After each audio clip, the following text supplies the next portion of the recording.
কাজ শিখছিলেন কোন ট্রেনিং সেন্টারে? Nizam garments. Nizam garments training centre, তাই না? আপনি তো এক সময় গেটে গেটে ঘুরতেন হেল্পারের জন্য, চাকরি হইতো না, তাই না? এরপরে আপনি আমার কথা শুনে আপনি এই যে নিজাম গার্মেন্টস ট্রেনিং সেন্টারে কাজ শিখছেন, তাই না?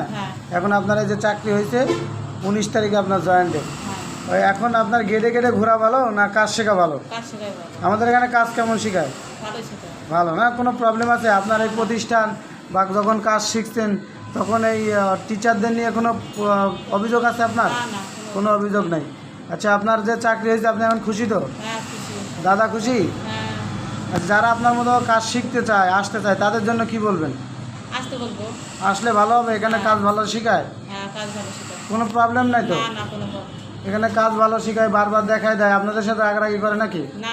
রাগারাগি করে না, তাহলে ট্রেনিং সেন্টার ভালো, তাই না? ট্রেনিং সেন্টারে কাজ শিখলে মানুষ যে বলে চাকরি হয় না, তা এখন আপনি কি বলবেন? এই যে আপনার চাকরি হয়েছে, আপনার সাথে আরও যারা শিখতেছে তাদেরও তো চাকরি হচ্ছে নাকি? তাহলে কোনো সমস্যা নাই, তাই না?